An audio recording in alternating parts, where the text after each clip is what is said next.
वक्त मौजूद हैं सिंध के एक पसमानदा और देही इलाके संझोरों में। यहाँ इस वक्त 600 ख़ानदानों में बैक वक्त राशन की डिस्ट्रीब्यूशन का मरहला इस वक्त जारी है और तरीक़ेकार हमारा यही होता है कि हमारे रज़ाकार जाते हैं और मुतासरा इलाकों का दौरा करते हैं। वहाँ जो ज़रूरतमंद लोग होते हैं उनमें टोकन डिस्ट्रीब्यूट करते हैं और फिर वो वेन्यू पर आकर और अपने अपने हिस्से का राशन यहाँ से लेकर जाते हैं।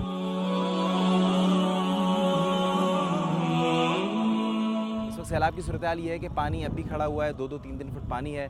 कुछ इलाकों में पानी उतर चुका है। जिला सांगड़ में 2 मकामात पर खैमा बस्तियाँ कायम की गई है, जहाँ रोज़ाना की बुनियाद पर लोगों को तैयार खाना तकसीम किया जाता है और हफ्ते में एक बार राशन की तकसीम होती है। इस मौके में मशकूर हूँ अपने तमाम डोनर्स का जो इस काम में खिदमत का साथ दे रहे हैं। उम्मीद करता हूँ कि इस ताउन को जारी रखेंगे ताकि खिदमत का ये सफ़र यूँ ही चलता रहे।